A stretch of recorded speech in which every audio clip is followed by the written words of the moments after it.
আসসালামু আলাইকুম রহমতুল্লাহ। প্রিয় শিক্ষার্থী বন্ধুরা, ইজি অ্যাকাউন্টিং এর আজকের ক্লাসে তোমাদের স্বাগতম। আজকে আমরা বিবিএ সেকেন্ড ইয়ারের ইন্টারমিডিয়েট অ্যাকাউন্টিং এবং বিবিএ থার্ড ইয়ারের অ্যাডভান্স অ্যাকাউন্টিং 1 এবং বিবিএ ফোর্থ ইয়ারের ওয়ার্কিং ক্যাপিটাল ম্যানেজমেন্টের একটি common chapter cash flow statement নিয়ে আলোচনা করব। তো ক্যাশ ফ্লো স্টেটমেন্ট নিয়ে আলোচনার শুরুতেই আজকে আমরা বলে নিই যে আমরা ইনডিরেক্ট মেথড নিয়ে আলোচনা করব। তো ইনডিরেক্ট মেথডের আমরা রুলস এবং একটি প্র্যাকটিক্যাল একটা অঙ্ক দেখবো আমরা। তো আমাদের ক্লাসটি দেখার জন্য সবাইকে আমন্ত্রণ রইল। তো আমরা আমাদের ক্লাসটি শুরু করি। আমরা দেখব cash flow statement. Cash flow statement কি? ক্যাশ ফ্লো স্টেটমেন্ট হচ্ছে যে তোমরা যারা আগে নগদান বহি করতা, তো নগদান বহিরই একটা আধুনিক রূপ। নগদান বহিতে আমরা শুধুমাত্র নগদ আদান এবং নগদ প্রদানগুলো দেখাতাম। ক্যাশ ফ্লো স্টেটমেন্টও আমরা নগদ আদান এবং নগদ প্রদানগুলো দেখাবো। তবে ক্যাশ ফ্লো স্টেটমেন্ট এবং নগদান বহির পার্থক্যটা হচ্ছে নগদান বহিতে শুধুমাত্র এক পাশে প্রাপ্তি আর এক পাশে প্রদানগুলো দেখাতাম আমরা, কিন্তু ক্যাশ ফ্লো স্টেটমেন্টে আমরা শুধু প্রাপ্তি এবং প্রদান দেখাবো না, সাথে সাথে আমরা কোন খাত থেকে কত টাকা আসলো এবং কোন খাতে কত টাকা ব্যয় হলো আমরা সেই খাতওয়ারি দেখাবো। তো আমরা ক্যাশ ফ্লো স্টেটমেন্টটা তৈরি করতে পারবো দুই ভাবে, এটা হচ্ছে ডিরেক্ট মেথড, এটা হচ্ছে ইনডিরেক্ট মেথড। ডিরেক্ট মেথড মানে সরাসরি কোন খাত থেকে কোন খাতে কত টাকা কিভাবে আসলো কিভাবে গেল সেটা একেবারে সরাসরি রিসিপ্ট এবং পেমেন্ট দেখানোর মাধ্যমে আমরা ডিরেক্ট মেথডটা করতে পারি। আর ইনডিরেক্ট মেথড হচ্ছে যে আমাদের যে ইনকাম স্টেটমেন্ট থাকে সেই ইনকাম স্টেটমেন্টের থেকে নেট ইনকাম নিয়ে আমরা উল্টাভাবে রিকনসাইল করে নগদ প্রবাহটা বের করে নিব। অর্থাৎ নেট ইনকাম থেকে আমরা রিকনসাইল করে যখন নগদ প্রবাহটা বের করে নিব তখন এটা হচ্ছে ইনডিরেক্ট মেথড। আর ডিরেক্ট মেথড হচ্ছে কোন খাতে কত টাকা আসলো এবং গেল সেটা সরাসরি আমরা দেখাই দিতে পারবো। তো যে মেথডে হোক না কেন ক্যাশ ফ্লো স্টেটমেন্টে মূলত তিনটা সেক্টরে দেখানো হয়। একটা সেক্টর হচ্ছে cash flow from operating activities, অর্থাৎ পরিচালন কার্যক্রম হতে নগদ প্রবাহ। অর্থাৎ একটা ব্যবসা প্রতিষ্ঠান পরিচালন করার ক্ষেত্রে কত টাকা নগদ আগমন এবং নির্গমন হলো সেটা আমরা ক্যাশ ফ্লো ফ্রম অপারেটিং অ্যাক্টিভিটিসে দেখব। দ্বিতীয় নম্বর আমরা দেখব cash flow from investing activities. Investing activities মানে হচ্ছে বিনিয়োগ কার্যক্রম থেকে নগদ প্রবাহ। তো cash flow from financing activities. Financing activities হচ্ছে অর্থায়ন কার্যক্রম থেকে নগদ প্রবাহ। তো cash flow from operating activities, cash flow from investing activities, cash flow from financing activities. অর্থাৎ আমরা ডিরেক্ট মেথড করি, ইনডিরেক্ট মেথড করে আমাদের এই তিনটে অ্যাক্টিভিটিস থেকে নগদ প্রবাহটা ক্যাশ ফ্লো স্টেটমেন্টে প্রদর্শন করতে হবে। তো এখন আমরা দেখব rules of preparation of cash flow statement under indirect method. Indirect method cash flow statement তৈরি করার জন্য আমাদের কিছু রুলস। তো রুলসের শেষে শুরুতেই আমরা একটা ব্যালেন্স শিট দেখে নিই। আমরা সবাই জানি তো একটা ব্যালেন্স শিট, আমরা ব্যালেন্স শিট সবাই জানি ব্যালেন্স শিটে কি থাকে। এক পাশে থাকে লাইবিলিটিস এবং এক পাশে থাকে অ্যাসেট। লাইবিলিটিস পাশে থাকে current liabilities, long term liabilities এবং ওনার সিকিউরিটি। আর অ্যাসেট পাশে থাকে সাধারণত কারেন্ট অ্যাসেট, ইনভেস্টমেন্ট আর ফিক্সড অ্যাসেট। তো এগুলো হচ্ছে লাইবিলিটিস এবং অ্যাসেট পাশের মূল আইটেম। তো এই আইটেম থেকেই কিন্তু আমরা অপারেটিং, ইনভেস্টিং এবং ফাইন্যান্সিং অ্যাক্টিভিটিস গুলো নির্ণয় করতে পারি। যেমন কারেন্ট অ্যাসেট এবং কারেন্ট লাইবিলিটিস, এই দুইটা হচ্ছে ক্যাশ ফ্লো ফ্রম অপারেটিং অ্যাক্টিভিটির সাথে জড়িত। অর্থাৎ কারেন্ট অ্যাসেট এবং কারেন্ট লাইবিলিটিস এর মধ্যে যে ক্যাশ ফ্লোটা হয় সেটা অপারেটিং অ্যাক্টিভিটিস এর ক্যাশ ফ্লো। এরপর ইনভেস্টমেন্ট এবং ফিক্সড অ্যাসেট এর মধ্যে যে ক্যাশ ফ্লোটা হয় অর্থাৎ আমাদের বিনিয়োগ এবং স্থায়ী সম্পদের জন্য যে টাকাটা আগমন এবং নির্গমন ঘটে সেটা হচ্ছে ইনভেস্টিং অ্যাক্টিভিটিস। আর long term and owner security, এখানে আমাদের যে মূলধন সংক্রান্ত অথবা অর্থায়ন সংক্রান্ত যে কাজগুলো সেগুলো হচ্ছে ফাইন্যান্সিং অ্যাক্টিভিটিস এর আওতায়। তাহলে আমরা এখানে বুঝতে পারলাম যে কারেন্ট অ্যাসেট এবং কারেন্ট লায়াবিলিটিস এর সাথে সম্পর্কিত হচ্ছে অপারেটিং অ্যাক্টিভিটিস, আর লং টার্ম লায়াবিলিটিস এবং ওনার সিকিউরিটির সাথে সম্পর্কিত হচ্ছে ইনভেস্টমেন্ট এবং ফিক্সড অ্যাসেটের সাথে সম্পর্কিত হচ্ছে ইনভেস্টিং অ্যাক্টিভিটিস, আর long term liabilities and owner সিকিউরিটির সাথে সম্পর্কিত হচ্ছে ফাইন্যান্সিং অ্যাক্টিভিটিস। এই জিনিসটা যদি আমরা মনে রাখতে পারি তাহলে আমাদের ক্যাশ ফ্লোর ক্ষেত্রে কোন আইটেমটা কোথায় যাবে তাহলে আমাদের খুব ইজিলি আমরা মনে রাখতে পারবো। কারণ আমাদের প্রত্যেকটা ক্যাশ ফ্লোতে একটা ব্যালেন্স শিট দেওয়া থাকবে, ব্যালেন্স শিট থেকে আমরা ক্যাশ ফ্লোটা তৈরি করবো সাধারণত। তো এই জন্য আমাদের ব্যালেন্স শিটের কোন আইটেমগুলো কোন অ্যাক্টিভিটির সাথে জড়িত এটা আমরা একটু এক নজরে দেখে নিলাম, এটা আমাদের জন্য খুবই গুরুত্বপূর্ণ। এবার আমরা চলে যাব আমাদের রুলসে। প্রথমে দেখবো আমরা ক্যাশ ফ্লো ফ্রম অপারেটিং অ্যাক্টিভিটিসে কি কি আসে। ক্যাশ ফ্লো ফ্রম অপারেটিং অ্যাক্টিভিটিসে প্রথমে আসবে নন ক্যাশ অপারেটিং অ্যাক্টিভিটিস, অর্থাৎ নন ক্যাশ এক্সপেন্স যেগুলো আছে, নন ক্যাশ এক্সপেন্স যেগুলো আছে মূলত। তো নন ক্যাশ অপারেটিং এক্সপেন্স অর্থাৎ এমন এক্সপেন্স যেটা আমাদের ইনকাম স্টেটমেন্টে দেখানো হয়েছে, কিন্তু তার জন্য আমাদের কোনো নগদ টাকার আগমন বা নির্গমন হয়নি। এই ধরনের এক্সপেন্স গুলোকেই আমরা এখানে দেখা দিব অপারেটিং অ্যাক্টিভিটিস এর আন্ডারে, যেমন ডেপ্রিসিয়েশন, অ্যামোর্টাইজেশন, এগুলো অর্থাৎ অবচয়, অবলোপন, এগুলো। দ্বিতীয় নম্বর অপারেটিং অ্যাক্টিভিটিসে আরেকটা আইটেম আসবে, সেটা হচ্ছে gain or loss of sale of fixed asset and investment. অর্থাৎ ইনভেস্টিং অ্যাক্টিভিটিসে যে আইটেমগুলো আছে, ফিক্সড অ্যাসেট এবং ইনভেস্টমেন্ট, সেগুলো যদি ক্রয় এবং বিক্রয় করতে গেলে আমাদের যদি কোনো গেইন আর লস হয়, সেই গেইন বা লসটা এখানে লিখে ফেলতে হবে। 3 নম্বরে আরেকটা আসবে increase or decrease of current asset and current liabilities, এবং কারেন্ট অ্যাসেট এবং কারেন্ট লায়াবিলিটিস এর ইনক্রিজ বা ডিক্রিজ, অর্থাৎ কারেন্ট অ্যাসেট, কারেন্ট লায়াবিলিটিস যদি আমাদের বাড়ে বা কমে, চলতি সম্পদ চলতি দায় বাড়ে বা কমে, তাহলে সেগুলো আমাদের অপারেটিং অ্যাক্টিভিটিসে আসবে। তো এই তিনটা আইটেম আমাদের মনে রাখলে আমরা অপারেটিং অ্যাক্টিভিটিসটা ইনডাইরেক্ট মেথডে খুব ভালোভাবে বুঝতে পারবো। একটা হচ্ছে ডেপ্রিসিয়েশন আসবে, অ্যামোর্টাইজেশন আসবে, কোন স্থায়ী সম্পদ এবং বিনিয়োগ বিক্রয়জনিত ক্ষতি বা লাভ সেটা আসবে, এবং চলতি সম্পদ চলতি দায়ের হ্রাস বৃদ্ধিগুলো আসবে। এখন এগুলো যখন অপারেটিং অ্যাক্টিভিটিস আমরা লিখবো, তাহলে এখানে প্লাস মাইনাস করার একটা নিয়ম মনে রাখতে হবে। অর্থাৎ কোন আইটেমটা আমরা প্লাস করব আর কোন আইটেমটা আমরা মাইনাস করে দেখাবো, সেই নিয়মটা আমাদের একটু মনে রাখতে হবে। আমাদের মনে রাখতে হবে ফেভারেবল, অর্থাৎ বিজনেসের অনুকূলে যদি কোনো হয় কাজ, তাহলে সেটা আমরা মাইনাস করব, আর যদি প্রতিকূলে হয় সেটা আমরা প্লাস করে দেব। যেমন ডেপ্রিসিয়েশন, ডেপ্রিসিয়েশন বেশি হলে এটা বিজনেসের জন্য ক্ষতি, তাই আমরা এটাকে প্লাস করব, যেহেতু এটা ফেভারে না। তারপর যদি আমরা স্থায়ী সম্পদ বিক্রয়ের জন্য যদি গেইন হয় বা লাভ হয়, তাহলে এটা আমাদের জন্য কি ফেভার, তাহলে এটা মাইনাস করব, আর যদি লস হয় তাহলে আনফেভারেবল, তাহলে আমরা প্লাস করব। এভাবে আমরা আইটেমগুলোকে সাজাবো। তাহলে একটা জিনিস মনে রাখতে হবে অপারেটিং অ্যাক্টিভিটিস এর ক্ষেত্রে, যদি আমাদের বিজনেসের ফেভারেবল কিছু হয় তাহলে অর্থাৎ ভালো হলে মাইনাস, আর যদি খারাপ হয় তাহলে প্লাস, এটা আমাদের মনে রাখতে হবে। এরপর আমরা দেখব cash flow from investing activities. যে cash flow from investing activities হচ্ছে বিনিয়োগ কার্যক্রম হতে নগদ প্রবাহ। এখানে আসবে দুইটা আইটেম, একটা হচ্ছে purchase or sale of fixed asset, অর্থাৎ ফিক্সড অ্যাসেট ক্রয় এবং বিক্রয়গুলো এখানে লিখতে হবে আমাদের, এবং purchase or sale of investment, এবং ইনভেস্টমেন্ট ক্রয় এবং ইনভেস্টমেন্ট বিক্রয় এটা এখানে লিখতে হবে। তার মানে স্থায়ী সম্পদের এবং ইনভেস্টমেন্টের ক্রয় বিক্রয়গুলো এখানে লিখতে হবে। তো এখানেও আমাদের যোগ বিয়োগের একটি নীতিমালা আছে, সেই নীতিমালাটা হচ্ছে ক্যাশ ইনফ্লো, টাকা আসলে প্লাস, ক্যাশ আউটফ্লো অর্থাৎ টাকা যদি চলে যায় তাহলে মাইনাস করতে হবে। আবারও বলি, ক্যাশ ইনফ্লো হলে যোগ আর ক্যাশ আউটফ্লো হলে বিয়োগ। এরপর আমরা দেখব cash flow from financing activities. এখন আমরা দেখব cash flow from financing activities. তো ক্যাশ ফ্লো ফ্রম ফাইন্যান্সিং অ্যাক্টিভিটিসে কি কি আসবে? প্রথমে আসবে ক্যাশ ডিভিডেন্ড পেড, যদি ক্যাশ ডিভিডেন্ড দেওয়া হয় সেটা আসবে। দ্বিতীয় নম্বরে আসবে আমাদের issue or redemption of debenture or bond, অর্থাৎ দীর্ঘমেয়াদী ঋণ গ্রহণের জন্য, ঋণ যদি গ্রহণ করি বা পরিশোধ করি তাহলে সেটাও আমাদের ফাইন্যান্সিং অ্যাক্টিভিটিস আসবে। 3 নম্বরে আমাদের আসবে issue of or repurchase of common stock, আমরা যদি ইস্যু করি বা কমন স্টক কিনে নিই তাহলে সেটাও আসবে। 4 নম্বরে আসবে আমাদের purchase or reissue of treasury stock, অর্থাৎ ট্রেজারি স্টক, অর্থাৎ আমাদের কমন স্টক যখন আমরা ক্রয় করে নিব তখন এটাকে ট্রেজারি স্টক বলে। সেই ট্রেজারি স্টক ক্রয় এবং বিক্রয়ও আমাদের ফাইন্যান্সিং অ্যাক্টিভিটিসে আসবে। তো এখানে যোগ বিয়োগ করার জন্য আমাদের যে নিয়মটা, সেটা হচ্ছে ক্যাশ ইনফ্লো যদি হয়, অর্থাৎ নগদ টাকা যদি আসে তাহলে আমরা যোগ করব, আর ক্যাশ আউটফ্লো যদি হয় তাহলে আমরা বিয়োগ করে দেব। তাহলে এখানে আমাদের ইনভেস্টিং অ্যাক্টিভিটিস এবং ফাইন্যান্সিং অ্যাক্টিভিটিস দুইটা একই নিয়ম, যে ক্যাশ ইনফ্লো হলে প্লাস, ক্যাশ আউটফ্লো হলে মাইনাস। এই ছিল আমাদের ইনডাইরেক্ট মেথডে ক্যাশ ফ্লো স্টেটমেন্ট তৈরি করার জন্য নিয়ম। এবার আমরা একটি ম্যাথ দেখব, এবং ম্যাথটা আমরা কিভাবে সলিউশন করলাম তাই তোমাদের শেখাবো। প্রথম একটা ম্যাথ দেওয়া আছে, presented below are data taken from the records of Fortune Limited. Fortune Limited থেকে এই তথ্যগুলো নেওয়া হয়েছে, আমাদের একটা ব্যালেন্স শিট দেওয়া আছে, সেই ব্যালেন্স শিটে আমাদের অ্যাসেট দেওয়া আছে কিছু, এবং লাইবিলিটিস এবং স্টক হোল্ডার ইকুইটি দেওয়া আছে, এবং দুই পাশ ব্যালেন্স মিলানো আছে। আমরা যে ম্যাথটা সলিউশন করতেছি সেই ম্যাথটা ন্যাশনাল ইউনিভার্সিটি অনার্স সেকেন্ড ইয়ারে ইন্টারমিডিয়েট অ্যাকাউন্টিং এ 2011 সালে এবং 2013 সালে দুইবার আসছিল। তো এটার জন্য আমাদের কিছু এডিশনাল ইনফরমেশন দেওয়া আছে। হেল্ড টু ম্যাচুরিটি সিকিউরিটিজ, অর্থাৎ আমাদের investment credit at A cost of টাকা 43,000, অর্থাৎ 43,000 টাকা দাম, at December 31, 2013 were sold in 2014 for 34,000।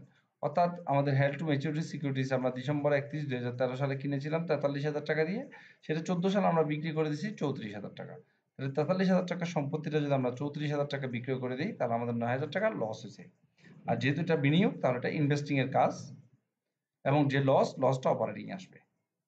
Plant asset cost 50,000, 50,000 টাকা দামের প্লান্ট অ্যাসেট ওয়ার 80% ডিপ্রিসিয়েটেড, অর্থাৎ 50,000 টাকার সম্পত্তির 80% ডেপ্রিসিয়েটেড হয়ে গেছে, অর্থাৎ 80%, মানে 40,000 টাকা ডেপ্রিসিয়েশন হয়ে গেছে। ওয়ার সোল্ড ডিউরিং 2014 8,000, তাহলে 50,000 টাকার সম্পত্তি যদি 80% ডেপ্রিসিয়েশন হয়ে যায়, তাহলে এটার দাম থাকে আর 10,000 টাকা। সেই 10,000 টাকার সম্পত্তিটা আমরা সেল করলাম 8,000 টাকা, এখানেও আমাদের 2,000 টাকার লস হয়েছে। Net income as deputed on income statement for the year was 46,000, আমাদের নেট ইনকাম হচ্ছে 46,000 টাকা। ডি নাম্বারে বলা আছে dividend are paid amount to 10,000, dividend paid করা হয়েছে 10,000 টাকা। আমাদের বলছে prepare the statement of cash flow for the year ended 2014 using the indirect method. তো আমরা ইনডিরেক্ট মেথডে 2014 সালের জন্য ক্যাশ ফ্লো স্টেটমেন্ট তৈরি করতে হবে। তো আমাদের সর্বপ্রথম একটা জিনিস জানতে হবে যে আমাদের এখানে ডেপ্রিসিয়েশনটা আছে কিনা। আমরা দেখতে পাচ্ছি এখানে ডেপ্রিসিয়েশন নাই, এবং আরেকটা জিনিস আমাদের ক্যালকুলেশন করতে হবে ডেপ্রিসিয়েশনের সাথে সাথে, যে প্লান্ট অ্যাসেট আমরা সেল করে দিছি 50,000 টাকা মূল্যের প্লান্ট অ্যাসেট সেল করে দিছি, কিন্তু আমরা দেখতেছি এখানে প্লান্ট অ্যাসেট ছিল বছরের শুরুতে 2,15,000 টাকা, এরপর 3,35,000 টাকা, অর্থাৎ প্লান্ট অ্যাসেট বেড়ে গেছে। তো বিক্রয় করলে তো কমার কথা ছিল, তাহলে বেড়ে গেছে নিশ্চয়ই, তাহলে আমরা প্লান্ট অ্যাসেট আরো কিনেছি। ঠিক কত টাকায় প্লান্ট অ্যাসেট আমরা কিনলাম সেটাও আমাদের বলা নাই, সেটাও আমাদের বের করে নিতে হবে। তো এখন আমি তোমাদের ওয়ার্কিংসটা দেখাবো যে কিভাবে আমরা ডেপ্রিসিয়েশনটা ক্যালকুলেশন করব এবং প্লান্ট অ্যাসেট পারচেজটা ক্যালকুলেশন করব। চলো আমরা প্রথমে ডেপ্রিসিয়েশনটা দেখি। Workings 1, calculation of depreciation. আমরা ডেপ্রিসিয়েশনটা ক্যালকুলেশন করার জন্য প্রথমে একটা অ্যাকুমুলেটেড ডেপ্রিসিয়েশনের লেজার করব। তো সেই লেজারটা আমরা করব কিভাবে, অ্যাকুমুলেটেড ডেপ্রিসিয়েশন লেজারের যেটা ব্যালেন্স দেওয়া থাকবে আমাদের অ্যাকুমুলেটেড ডেপ্রিসিয়েশনটা, অর্থাৎ এই যে 2013 সালের 31শে ডিসেম্বর 40,000 টাকা, সেটা ব্যালেন্স বিডি দিয়ে আমরা ক্রেডিট পাশে লিখব।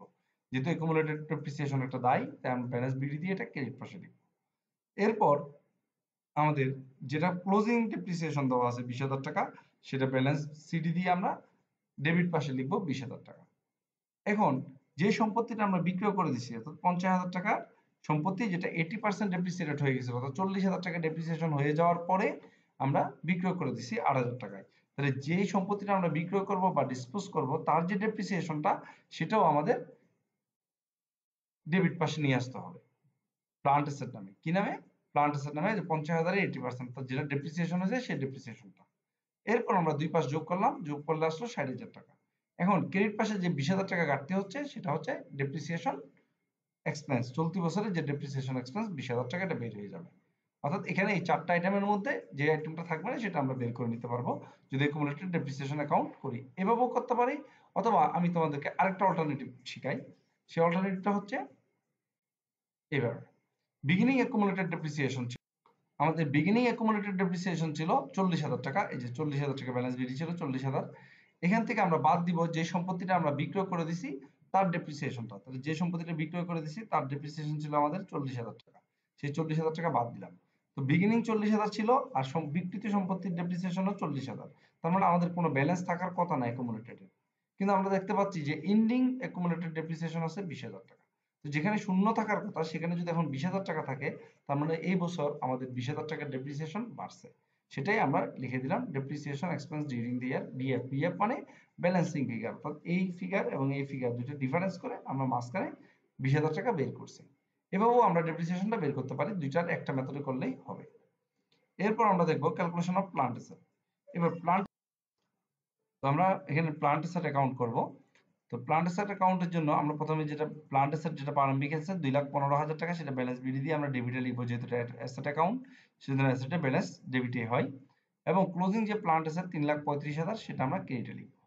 এরপর যেই সব প্লান্ট আমরা সেল করে দিছি সেটা আমরা ক্রেডিটে বসাই দিব 50,000 টাকা।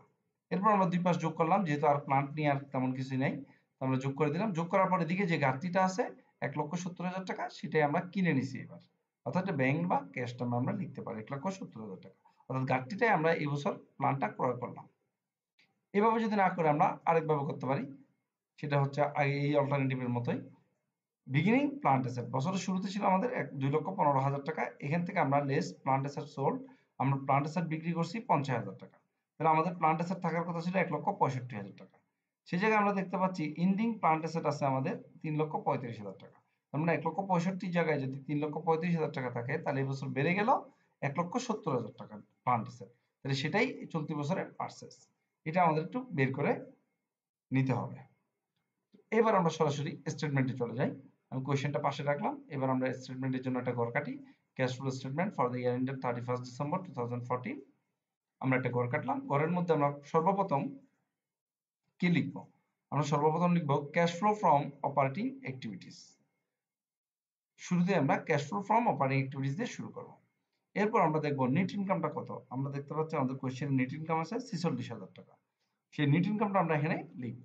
নেট ইনকাম 46,000 টাকা বাইরের কলামে, এই যে আমি দেখাচ্ছি, বাইরের কলামে আমরা নেট ইনকামটা দেখা দিব। এরপর আমরা লিখব adjustment to net income reconcile to net cash provided by operating activities. অর্থাৎ আমরা নেট ইনকামের সাথে যে অপারেটিং অ্যাক্টিভিটিসের যে কাজটা অ্যাডজাস্টমেন্ট করব, সেই জন্য আমরা একটা হেডলাইন দিয়ে দিলাম। দিয়ে দেওয়ার পরে এবার আমরা লিখব সর্বপ্রথম যে নিয়ম অনুযায়ী আমাদের যে নিয়মটা ছিল, সেই নিয়মটা কি ছিল আমি একটু দেখাই। সেই নিয়মটা ছিল নন ক্যাশ এক্সপেন্স, ডেপ্রিসিয়েশন, অ্যামোর্টাইজেশন, স্থায়ী সম্পদ এবং বিনিয়োগের বিক্রয়জনিত লাভ বা ক্ষতি, এবং চলতি সম্পদ চলতি দায়ের হ্রাস বৃদ্ধি। এই তিনটা আইটেম এখানে আসবে। তো এখানে আমাদের এটা যদি ফেভারেবল হয় তাহলে মাইনাস হিসেবে আসবে, আর যদি আনফেভারেবল অর্থাৎ যদি ভালো হয়, সরি খারাপ হলে প্লাস আর ভালো হলে মাইনাস। এইভাবে আমরা এই আইটেমগুলোকে খুঁজে খুঁজে বসাই দিব অপারেটিং অ্যাক্টিভিটিসে। তো আমরা এখন সর্বপ্রথম বসাবো ডেপ্রিসিয়েশন। একটু আগে আমরা যে ওয়ার্কিংস করেছিলাম, ওয়ার্কিংস এর ডেপ্রিসিয়েশনটা বের করে নিচ্ছি। এই যে ওয়ার্কিংস আমরা ডেপ্রিসিয়েশন বের করছিলাম চলতি বছরে 20,000 টাকা। সেই 20,000 টাকা ডেপ্রিসিয়েশন আমরা নিয়ে যাব। এবার আমরা ডেপ্রিসিয়েশনটা দেখালাম। ডেপ্রিসিয়েশন 20,000 টাকা। ডেপ্রিসিয়েশনের পরে আমাদের আসবে ইনক্রিজ ইন কারেন্ট অ্যাসেট। সেই ইনক্রিজ ইন কারেন্ট অ্যাসেটটা কত আমরা দেখি। কারেন্ট অ্যাসেট এখানে আছে, বছরের শুরুতে ছিল 60,000, এখন আছে 85,000, তার মানে 25,000 বেড়ে গেল। তো যেহেতু কারেন্ট অ্যাসেটের আমাদের 25,000 টাকা বেড়ে গেল, তাহলে সম্পদ বাড়লে কি হয়? ভালো হয়। তো যেহেতু সম্পদ ভালো, ভালো হলে কি করতে হবে? মাইনাস। আমরা একটু আগে দেখালাম নিয়মের মধ্যে যে ভালো হলেই মাইনাস করে দিব। ডেপ্রিসিয়েশন এটা এক্সপেন্স, এক্সপেন্স বেড়ে গেলে খারাপ, সেই জন্য আমরা প্লাস করেছিলাম। এরপর আমরা দেখবো ইনক্রিজ ইন কারেন্ট লায়াবিলিটিস। তো কারেন্ট লায়াবিলিটিস কত আছে? 22,000 ছিল, 40,000 হয়েছে, 18,000 বেড়ে গেছে। আর কারেন্ট লায়াবিলিটিস যদি ব্যবসায় বেড়ে যায় তাহলে খারাপ, খারাপ হলে কি করব? আমরা যোগ করে দিব। তারপর আমাদের এখানে কারেন্ট অ্যাসেট, কারেন্ট লায়াবিলিটিস আসলো। এবার আমরা দেখবো যে স্থায়ী সম্পদ এবং বিনিয়োগ বিক্রয়জনিত লাভ বা ক্ষতি আছে কিনা। এখানে আমরা দেখতে পাচ্ছি যে have to maturity securities carried the cost of টাকা 43,000 December 31st 2013 war sold 2014 for 34,000। অর্থাৎ 43,000 টাকার সম্পত্তি আমরা 34,000 টাকা বিক্রি করছি। তাহলে আমাদের লস হয়েছে 9,000 টাকা। সেই লসটাও আমরা এখানে নিয়ে আসবো। Loss on sale of plant asset, sorry plant অ্যাসেটটা আমরা দেখি একটু আগে। প্লান্ট অ্যাসেটটা ছিল 50,000 টাকার প্লান্ট অ্যাসেট, আমাদের 80% ডেপ্রিসিয়েশন হয়ে গেছে। তাহলে 50,000 টাকার সম্পত্তি যদি 80% ডেপ্রিসিয়েট হয়ে যায়, দাম থাকে আর 10,000 টাকা। যেহেতু 50,000 টাকা, 50,000 এর 80% 40,000 টাকা ডেপ্রিসিয়েশন হয়ে গেছে অলরেডি। তাহলে আর 10,000 টাকা। সেই 10,000 টাকার সম্পদ আমরা বিক্রয় করছি 8,000 টাকায়। তার মানে আমাদের 2,000 টাকা লস হয়েছে। সেই লসটা আমরা এখানে বসাই দিব। Loss on sale of plant asset 2,000 টাকা। এরপর আমরা দেখবো loss on sale of investment 9,000 টাকা। একটু আগে আমরা দেখাইছিলাম, সেই 9,000 টাকা আমরা এখানে বসাই দিলাম।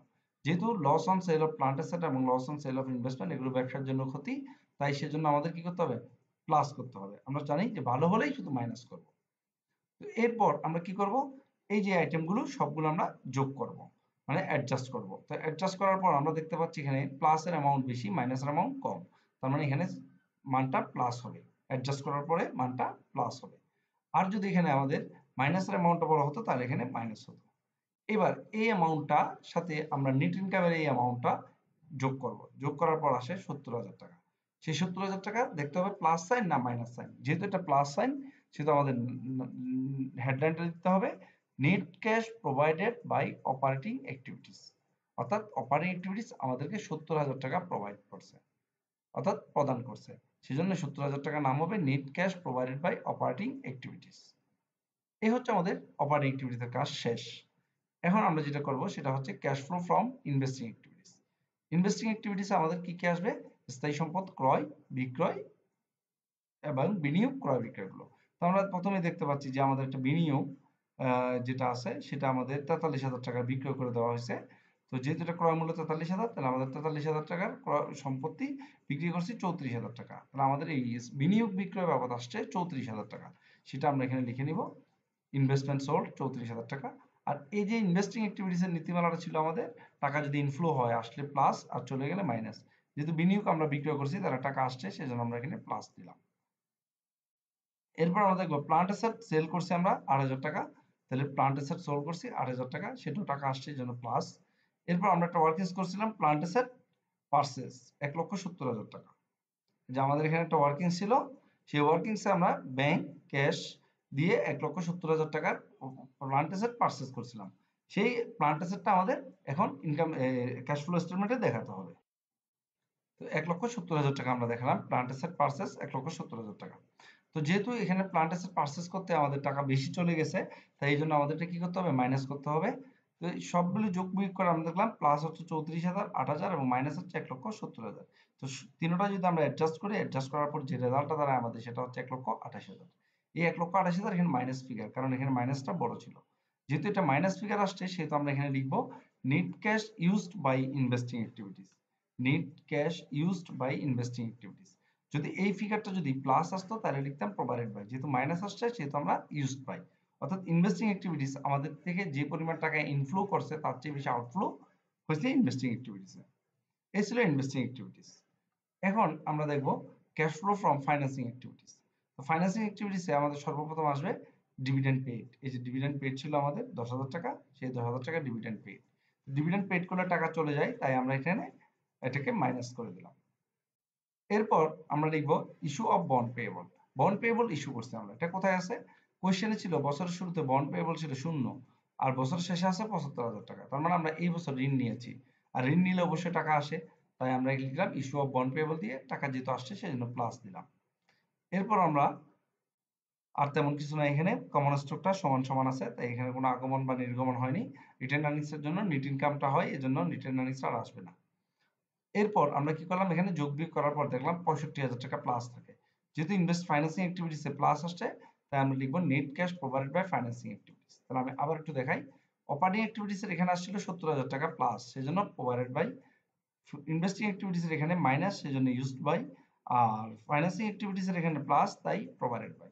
তো এবার আমরা এই 70,000 টাকার সাথে 1,28,000 মাইনাস আর 65,000 অ্যাডজাস্ট করার পর আমরা পাই 7,000 টাকা।